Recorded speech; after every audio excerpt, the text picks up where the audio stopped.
Soo dhawaada saaxiibayaal barnaamijkeeni ciyaaraha halkan nagala socotaan waa Cawaale Official Channel. Wararkeena ugu muhiimsan waxaa ka mid ah fashilkii Lionel Messi ee keenay in la bixiyo qaybtii nasashada iyo Angel Di Maria oo guul soo laabasho leh ku hogaamiyey PSG. Kulanka loo yaqaanay El Clasico ee dhex mari doona kooxaha Tottenham iyo Man United oo soo dhacaya maanta, iyo wararka iyo ciyaaraha ugu muhiimsan ee soo dhacaya horyaalada qaaradda Yurub. Wararkan oo faahfaahsan, daawasho wacan saaxiibayaal. Kulamada la ciyaarayo horyaalka Premier League waxaa ka mid ah Leicester City oo la ballansan kooxda Arsenal, Burnley oo wajihi doonta Brentford, Liverpool oo marti qaadi doonta kooxda Brighton, Man City oo iyaduna qaabili doonta kooxda Crystal Palace, Newcastle oo wajihi doonta kooxda Chelsea, Watford oo martigelin doonta kooxda Southampton, Tottenham oo la ballansan kooxda Man United.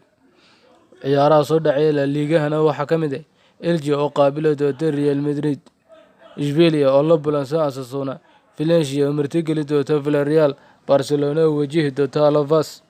Serie A-dana ciyaaraha soo dhacay waxaa ka mid ah Atalanta oo la ballansan kooxda Lazio, Hellas Verona oo qaabili doonta kooxda Juventus, Torino oo la ciyaari doonta kooxda Sampdoria. Lionel Messi ayaa wajahaya qaab ciyaareedkii ugu liitay kadib ciyaartii xalay waxaana la bixiyay waqtigii nasashada iyadoo PSG guul soo laabasho leh 2-1 ka gaadhay kooxda horyaalka difaacaneysa ee Lille.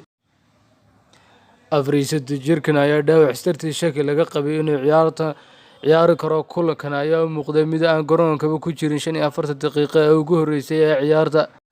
Kooxda Lille ayaa hoggaanka u qabatay ciyaarta daqiiqadii 31aad, kaasoo ay u dhaliyay ciyaartoyga David hogaankana saa ugu dhiibay. Kooxda tababare Pochettino ayaa soo bandhigtay qaab ciyaareed aad u liitay qaybtii hore ee ciyaarta, iyadoo sidoo kalena uu xanuun kaga maqnaa Kylian Mbappe oo qandho dareemayay. Maadaama Mbappe maqnaa, Messi ayaa laga dhigay hogaamiyaha weerarka PSG, sidoo kale Angel Di Maria iyo Neymar ayaa garbihiisa ka ciyaarayay. PSG ayaa boodhka ka jaftay daqiiqadii 74aad, kaasoo Marquinhos u dhaliyay goolka barbara, halka goolka badiskana ugu daray Angel Di Maria daqiiqadii 88aad, kaasoo guul soo laabasho leh ay ka gaadhay kooxda PSG. Kooxda kubadda cagta Leicester City ayaa garoonkeeda King Power Stadium ku qaabilaysa kooxda Arsenal. Labadan kooxood waxa ay ku jiraan qaab ciyaareed aad u fiican. Ciyaartoyda ka maqan Arsenal waxaa ka mid ah Xhaka, Ben White iyo Paul Mari. Ben White oo la gelinaya shaki. Ciyaaryahanada Leicester City waxaa ka mid ah Albrighton, Wilfred Ndidi, Cheston iyo Wilfred Fofana. Xilli ciyaareedkii hore kooxda Arsenal ayaa ka qaaday 6 dhibcoodba kooxda Leicester City.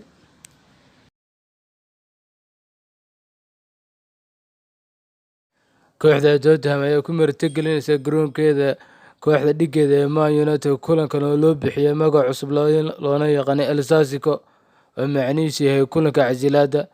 Labada tababare Ole iyo Nuno ayaa kala hogaaminaya labada kooxood ayaa tababarihii kooxdiisa laga badiyo la eri doona. Labada tababare waxay doonayaan inay shaqadooda badbaadsadaan, mid kastana guul ayuu rajeynaya. Ciyaaryahanada ka maqan Man United waxaa ka mid ah Pogba, Varane oo shaki la gelinayo, iyo Martial, halka Tottenham ay ka maqan yihiin ciyaaryahanada Sigurdsson iyo Bryan Gil. 5 kulan ee ugu dambeeyay wada ciyaareen labadan kooxood, 3 kulan Man United ayaa badisay, 1 kulan Tottenham, halka 1 kulanna barbaro ay ku kala baxeen. Kooxda Liverpool ayaa garoonkeeda Anfield ku soo dhaweyneysa kooxda Brighton, kulan ka tirsan horyaalka Premier League. Klopp ayaa ugu baaqay daafacyahaniisa inay iska ilaaliyaan jaanisada badan ee laga helayo Liverpool aan weli kooxda gelaya ee dhinaceeda u kala dhigan horyaalka Premier League, oo la socota inay sanadkan ku guuleysatay horyaalka Premier League iyadoo aan laga badin. Xilli ciyaareedkii hore kooxda Brighton ayaa ka qaaday 4 dhibcood, iyadoo ciyaarna ka badisay 1 ciyaarna barbaro la gashay kooxda Liverpool.